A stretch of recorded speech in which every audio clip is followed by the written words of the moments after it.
Risai questa tenda che un pochino ci nasconde e Antonio ci parlerà invece delle sue ricerche, suppongo anche attraverso anche da parte tua l'esame di stampe di vecchie foto, ma probabilmente, io non so con esattezza quale sia la situazione della vitalità dell'abbigliamento tradizionale a Sorgono, quando è stato proprio messo da parte dalle donne nel quotidiano. Ecco, quali sono le ricerche, le scoperte per noi, sicuramente almeno per me oggi ci saranno tante novità perché non sono informata dell'argomento, per cui ci farà piacere ascoltare. Ok, buonasera a tutti. Vi ringrazio anche perché a quest'ora sarete stanchi anche di ascoltarmi.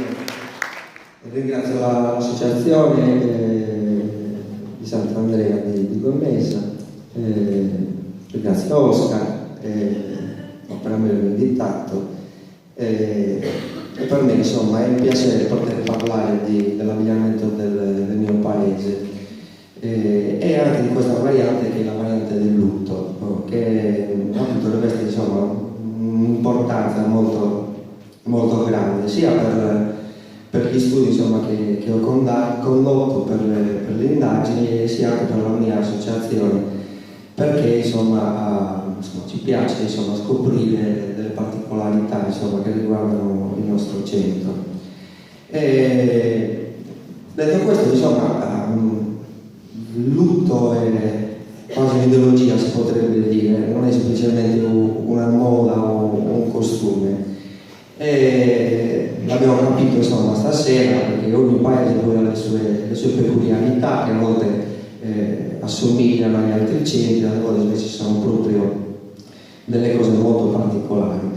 Per quello che riguarda il nostro centro, come chiedeva Marinella, l'uso dell'abbigliamento tradizionale è scomparso forse presto rispetto ad altre comunità, anche se ci sono state delle persone che hanno indossato il costume, soprattutto il costume da lutto, sino agli anni 90, a fine anni 90, anche se poi era un lutto insomma trasformato, un lutto di transizione, ma che comunque era sentito appunto come quello invece degli inizi del Novecento e dell'Ottocento.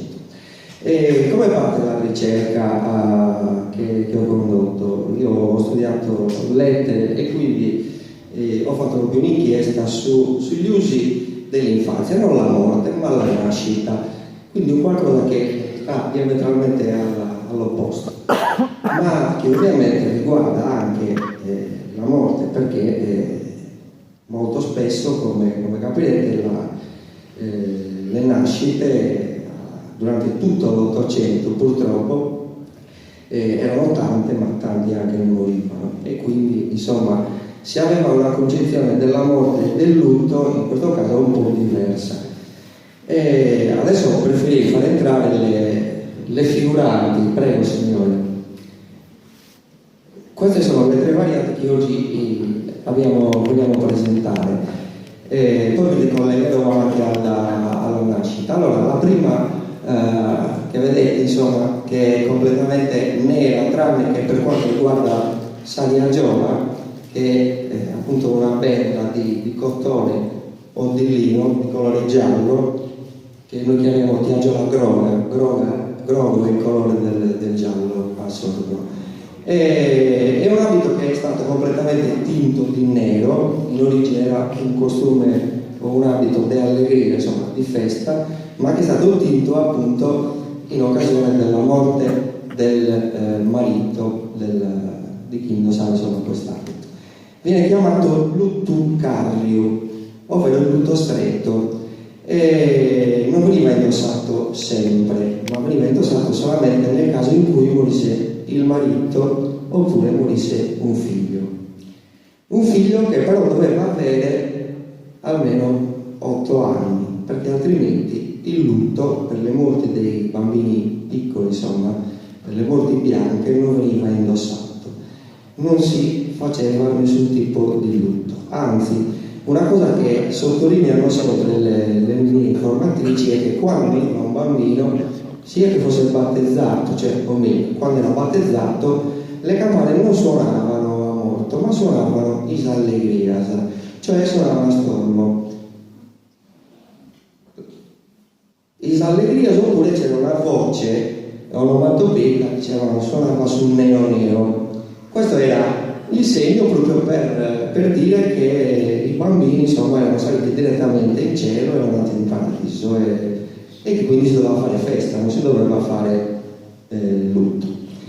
E a questo proposito, appunto, una cosa che ho notato è che gli adulti non facevano lutto se moriva un bambino, però neanche i bambini mettevano dei segnali di lutto quando invece moriva un adulto, a meno che non avessero superato gli 8 anni. Dopo gli 8 anni probabilmente venivano già considerati adulti e quindi potevano mettere il lutto. Prima invece assolutamente no, neppure un segno, ecco, doveva essere messo nell'abbigliamento dell'infanzia. Per quanto riguarda poi il colore della diagiola, però mi piacerebbe farvi vedere una diagiola, se mi aiutate, per vedere un po' come è fatta. Allora, questa è la bella diagiola, che solitamente nei momenti di allegria, insomma, di festa, era bianca, doveva essere bianca candida. Questa è, insomma, è un po' scura, è strafumata, perché nei momenti in cui si aveva un lutto, che però non era un lutto stretto, la diagiola veniva messa vicino al focolare, sul bovile, e veniva, insomma, affumata, cioè doveva avere un colore scuro.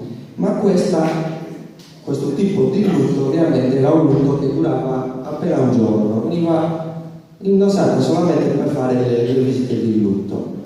Questa invece che indossa sul luttugario è la diagiola groga, che veniva tinta come a Busacchi con lo zafferano. Non arancione, probabilmente a Busacchi la cuocevano un po' di più e quindi il colore era più forte.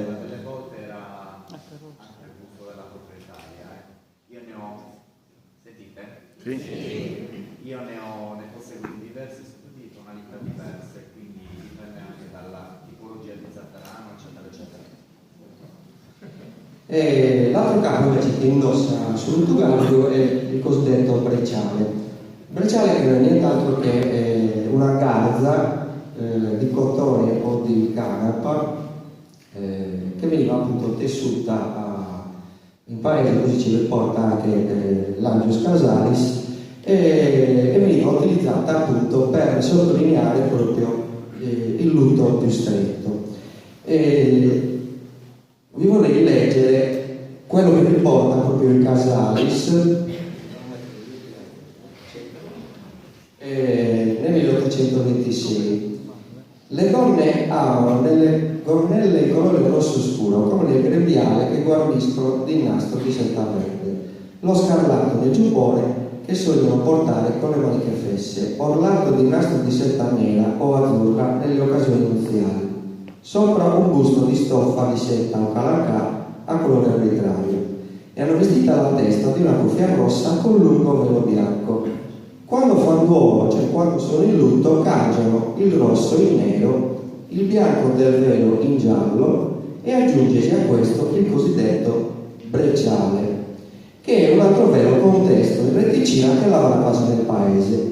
E insomma quello che, nonostante questa sia una cronaca del 1826, è giunto ancora fino a oggi. Magari facciamo vedere le foto così vedono un po' le... Allora, ovviamente il brecciale non veniva indossato sempre, era indossato solamente nei momenti in cui le vedove, e poi erano anche abbastanza pochi, dovevano presentarsi in pubblico, altrimenti nei momenti della quotidianità salia giola, cioè era comunque gialla, groga, però non si utilizzava il brecciale. Allora, però se devo fare una passerella così. Un'altra cosa che mi ha colpito degli altri relatori, insomma, è il fatto che non si utilizzassero dei gioielli d'oro. Io non ho ritrovato questa usanza, insomma, anche perché probabilmente i gioielli che avevano quelli erano e non se ne potevano comprare altri. Al limite poteva succedere che nella quotidianità non venissero utilizzati i gioielli, soprattutto le spille che devono fermare appunto Saviagiola sulla guancia quasi, e venivano utilizzati semplicemente degli spilli. Come anche i bottoni probabilmente erano semplicemente un accessorio.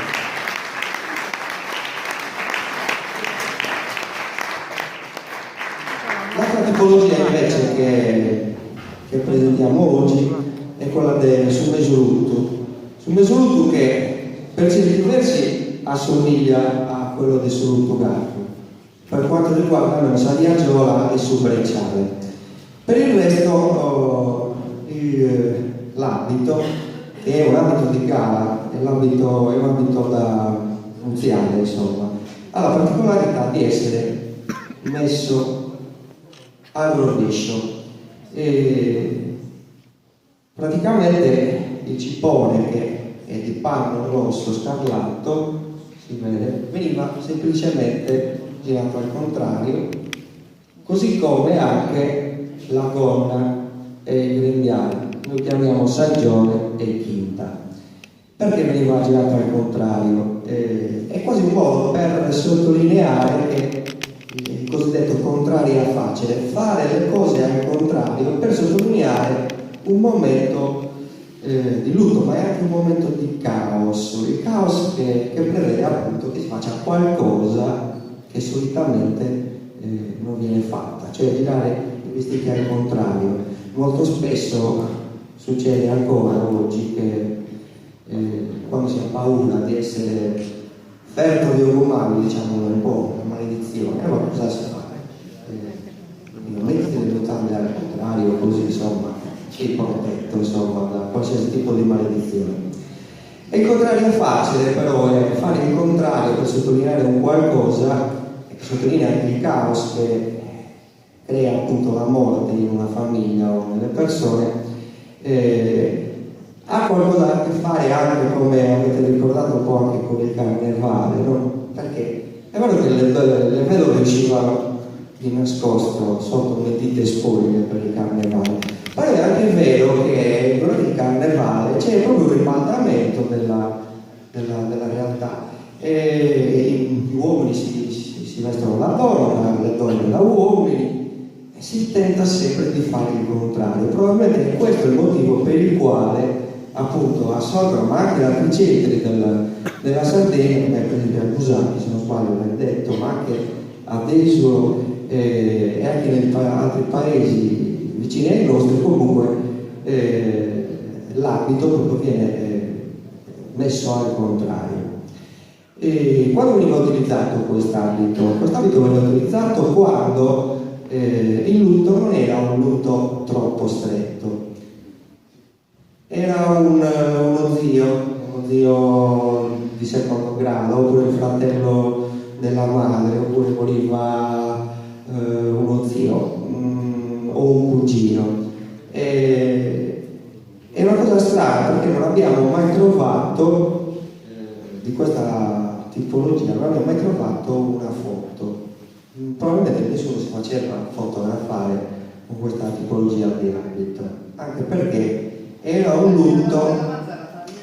Sì, perché questo tipo di lutto durava all'incirca 2 anni, quindi insomma probabilmente evitavano di farsi fotografare. Diverso invece il caso del luttugario, perché è un lutto che dura per tutta la vita e quindi a un certo punto dovevano anche farsi fotografare, anche perché molto spesso succedeva che le vedove dovevano partecipare, se non al matrimonio, alla festa nuziale, dovevano partecipare perlomeno alla benedizione del figlio o della figlia, e quindi a un certo punto si potevano anche fotografare. Ma la particolarità è che si facevano fotografare, è vero, ma quando appunto facevano la benedizione del loro figlio prima appunto che andasse a sposare, allora si utilizzava un panno bianco che veniva messo proprio sopra la testa in modo tale da coprire, sbrecciare e anche il sariaggio alla droga. E questo appunto sottolineava che in quel momento non era più il lutto, ma appunto era felice appunto per il matrimonio del figlio o della figlia. Queste ovviamente sono delle tipologie che si sono un po', diciamo, stigmatizzate, sono un po' codificate, ma è anche vero che non sempre le persone facevano il mezzolutto in questo modo. Molto spesso che ne so, si utilizzava il grembiule al contrario, ma non la corona, si usa il giorno, oppure molto spesso non si utilizzava la tiagiola groga, insomma a seconda della gradazione di lutto allora un pezzo veniva girato oppure no. C'è anche un'altra particolarità poi che mi preme dire, insomma, è che spesso le donne voltavano a Salar del Mala, diciamo noi, su Cippone soprattutto, ma non perché fossero in lutto, ma perché magari essendo attempate a loro pareva appunto che certe cose non fosse una buona cosa, insomma, mettere il cippone con il panno scarlatto in evidenza. Tant'è vero che alcune foto riportano proprio la figura di una madre attorniata sui figli, con un bambino in braccio addirittura, che porta la tiagiola bianca, quella della festa, un fazzoletto color caffè e poi sul cippone al contrario, pur non avendo nessun tipo di lutto, ma semplicemente perché De Ghianda de Bruso a questi gas, cioè era una cosa più adatta insomma alla sua età oppure alla sua condizione. E questi sono effettivamente delle forme di abbigliamento tradizionale. Quella invece che abbiamo voluto presentarvi oggi è il cosiddetto costume di transizione, che è costituito un po' dai pezzi che magari ancora oggi possiamo vedere nei nostri paesi, semplicemente da un sciallo, cioè lo scialle, che è un scialle in Tibet con delle frange, un mucadore che molto spesso veniva utilizzato anche in modo tale da coprire il viso, e poi persa appunto la camicia e il bustino si utilizzava semplicemente una blusa e poi una gonna pieghettata. Questo era l'insieme di blusa e gonnetta, molto semplicemente, e questa è una tipologia di abbigliamento che è rimasta per tutti gli anni 90, insomma. Poi dopo il 2000 probabilmente non l'ha più indossata nessuno. Però insomma fino a quel periodo insomma le donne lo utilizzavano questo abbigliamento per andare in chiesa, per fare le visite molto tranquillamente. Un'altra particolarità, magari se volete farvi un giro giù, un'altra cosa che come no, non scendi tu, E no, magari sta aspettando rientra e fatto. Un'altra cosa che mi ha colpito durante le indagini è che neanche durante la morte le persone erano uguali, anche durante la morte e durante il lutto le cose potevano cambiare a seconda appunto di chi moriva, del grado, del censo, della ricchezza. Mi è sempre stato sottolineato che esistevano diversi tipi di funerale. C'erano i funerali a totuompa, a musuompa e chenzamompa. Cosa significa questo? I funerali dei ricchi, dei nobili,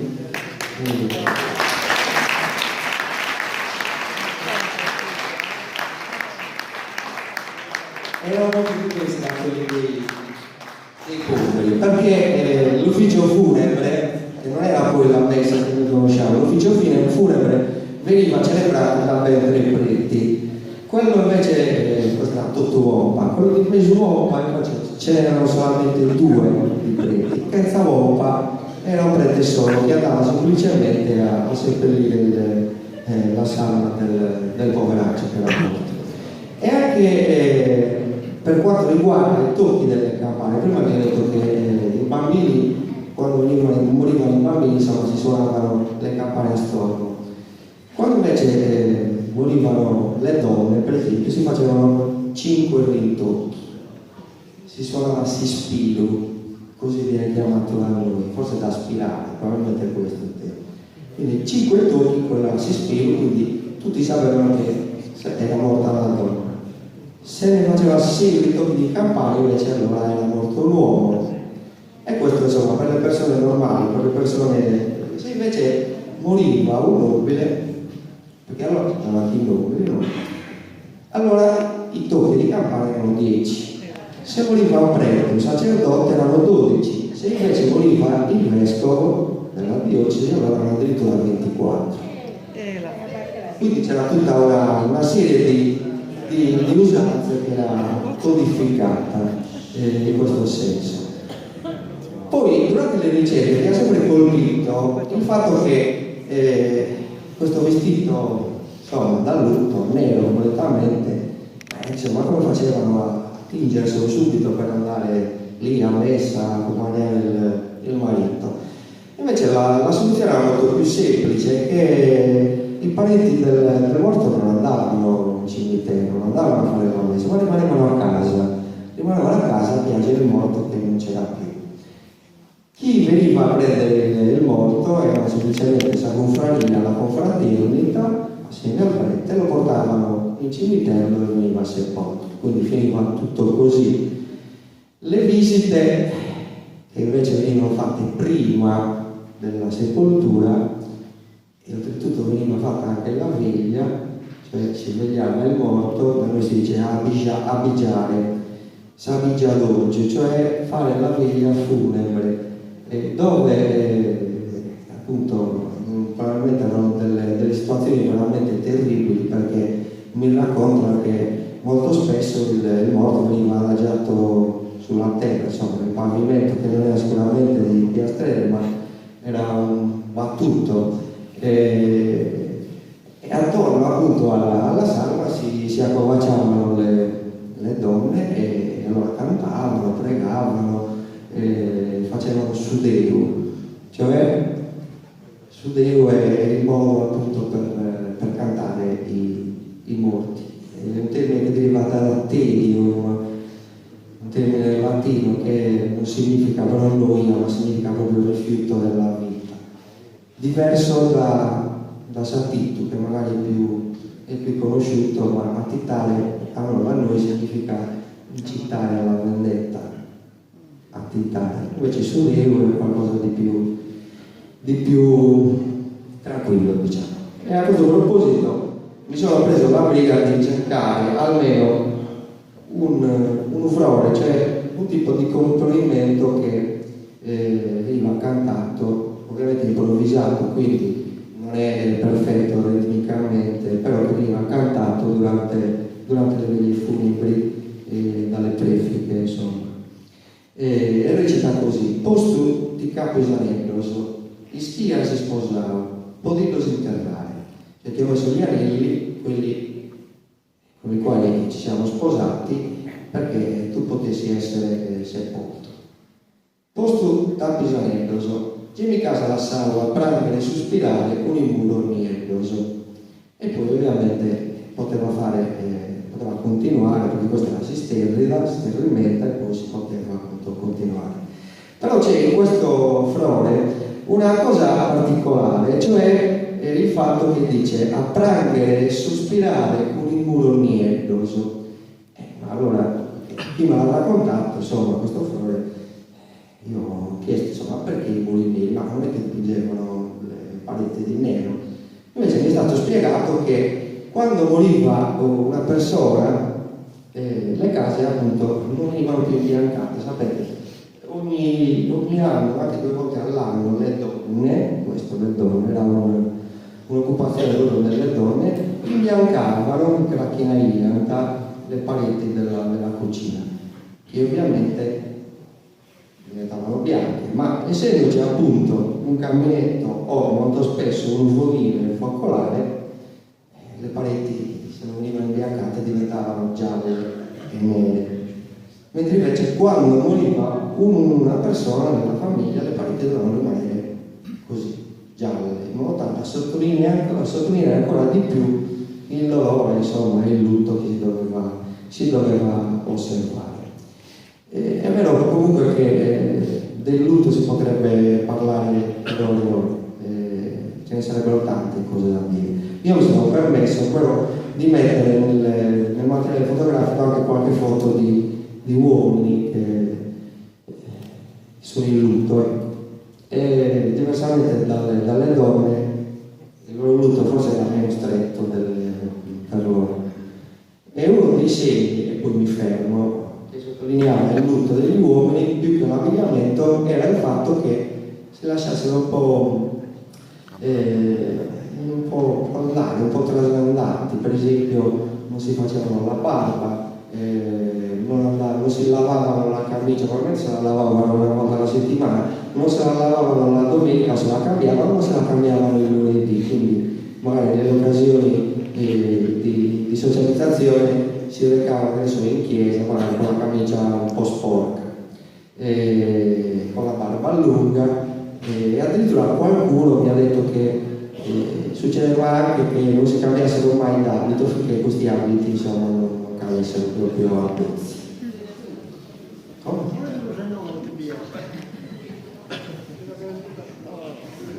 E niente, vabbè, vi ringrazio.